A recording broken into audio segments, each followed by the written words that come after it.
మీరేం చెప్పారు? మీ పార్టీ ఒక దళితుడిని ముఖ్యమంత్రి చేస్తా అన్నారు. 10 ఏళ్ళు పాలన చేశారా? ఒక నిమిషం. 3 ఎకరాల భూమి ఇస్తా అన్నారు, ఇచ్చారా?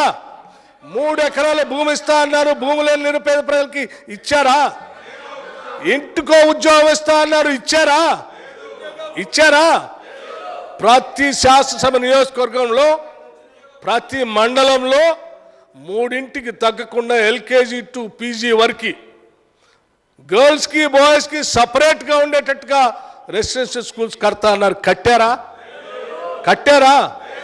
ఎన్ని అధ్యక్ష? అనేకం చెప్పారు, కానీ మేము 10 ఏళ్ళు అయినా కానీ చివరి చేయకుండా ఉంటే జనం పంపించేశారు. మేము అధ్యక్ష రాగానే ఇక్కడే శాసనసభ్యులుగా ఇక్కడ మేము ప్రమాణ స్వీకారం చేసామో లేదో, ఒక్క నిమిషం లేట్ అయినా నష్టం జరుగుతుంది. మనం 5 ఏళ్ళు సంపూర్ణంగా పనిచేయాలని మేము బయటికి పోతే అరగంట గంట లేట్ అయిద్దని మహిళలకు ఉచిత బస్సు ప్రయాణం ఇచ్చే కార్యక్రమాన్ని బస్సులే శాసనసభ ప్రాంగణాన్ని పిలిపించాం.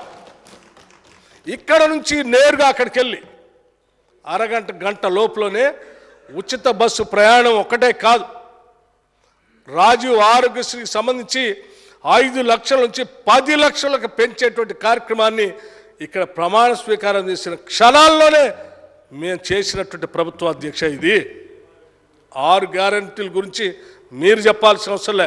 ప్రతి గ్యారంటీని ఎట్లా చేయాలని అనుక్షణం తప్పిస్తున్నటువంటి కేబినెట్ అధ్యక్ష ఇది.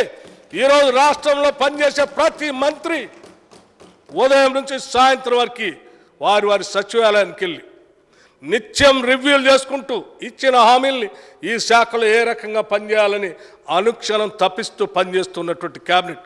ఏదో మీలాగా సెక్రటేరియట్ ఆడుందో ఎవరికి తెలియదు, మంత్రులు ఆడ కూర్చునేవాళ్ళు తెలియదు, వాళ్ళు రవీంద్ర భారతిలో కూర్చునేవాళ్ళు, ఇంకోళ్ళు ఇంకెక్కడో కూర్చునేవాళ్ళు, కార్యదర్శులు ఎక్కడ ఉండేవాళ్ళు ఎవరికి తెలిసేది కాదు. 10 ఏళ్ళు అధ్యక్ష, అసలు ఏం జరిగింది? ఒక రివ్యూ ఉందా? ఒక కార్యక్రమం ఉందా? ఈరోజు చూడండి, పోయి సెక్రటేరియట్లో ఛాంబర్స్ చూడండి, 10 గంటల కంటే ముందే పోతున్నారు మంత్రులు, రాత్రి 10-11 గంటల వరకు పనిచేస్తూ ఉన్నారు అధ్యక్ష. నిత్యం రివ్యూలతో ప్రభుత్వ యంత్రాంగం ఉరుకులో పెట్టిస్తూ పనిచేస్తూ పోబట్టే ఈరోజు మేము ఈ కార్యక్రమాలు చేయగలుగుతాం అధ్యక్ష. ఉచిత బస్సు, గ్యాస్ సిలిండర్లు ఒకసారి కాదు 4-5 సార్లు ఢిల్లీ దాకా పోయి శాఖలకు సంబంధించి మంత్రులతో కూడా మాట్లాడి మేము అడ్వాన్స్గా కూడా డబ్బులు అందులో వేసి 500 రూపాయలకే గ్యాస్ సిలిండర్ ఇచ్చే కార్యక్రమాన్ని చేపట్టి ముందు పోతా ఉన్నారు. అట్లాగే 200 యూనిట్లు ఉచిత కరెంటు మార్చి నెల 1వ తారీఖు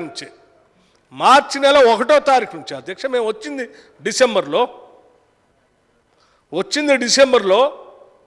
మార్చి 1వ తారీఖు నుంచే ఉచిత కరెంటు ఇస్తూ ఉన్నాం. ఇందిరమ్మ హౌస్ ఇళ్లకు సంబంధించి మీరు 10 ఏళ్ళు కట్టలే. మేము ఎన్నికల కోడ్ కంటే ముందే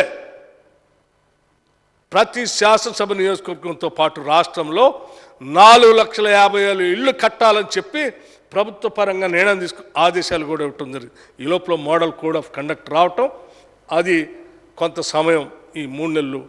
ఇప్పుడు అసెంబ్లీ శాసనసభ సమావేశాలు కాగానే మళ్ళీ ఇళ్ళు ప్రతి శాసనసభ నియోజకవర్గంలో ఇక్కడ ఉన్నటువంటి సభ్యులందరూ చెప్తా ఉన్నాను, మీ శాసనసభ నియోజకవర్గాలు అత్యంత పేదవాళ్ళు ఎవరైతే ఇళ్ళు లేకుండా ఉన్నారో మీరు లిస్ట్ తయారు చేసి సంబంధిత ఇన్ఛార్జ్ మంత్రి గారికి ఇవ్వండి. తప్పనిసరిగా ఈ రాష్ట్రంలో ఏ ఒక్కరు కూడా ఇల్లు లేకుండా ఉండాలనేదే మా ప్రభుత్వం యొక్క ఆశ, ఆలోచన, లక్ష్యం కూడా. అది ఎంత ఖర్చైనా ప్రతి ఒక్కరికి ఇల్లు కట్టించిస్తాం అధ్యక్ష. ఇందులో ఎటువంటి పొరపాట్లు అధ్యక్ష. అట్లాగే రైతు భరోసా మీరు డబ్బులు ఇయ్యరు, ఎన్నికల కోడ్ వచ్చింది అడ్డం పెట్టి ఆపేస్తారు, అది చేస్తారు, ఇది చేస్తారు అధ్యక్ష. ఎన్నికల కోడ్ వస్తే కూడా ఆ రాకముందే మన రైతులకి డబ్బులు ఇవ్వాలి పెట్టుబడి కోసం అని చెప్పి వెంటనే అనేక ఇబ్బందులు ఉంటే కూడా రైతు బంధు డబ్బులు వేసాం.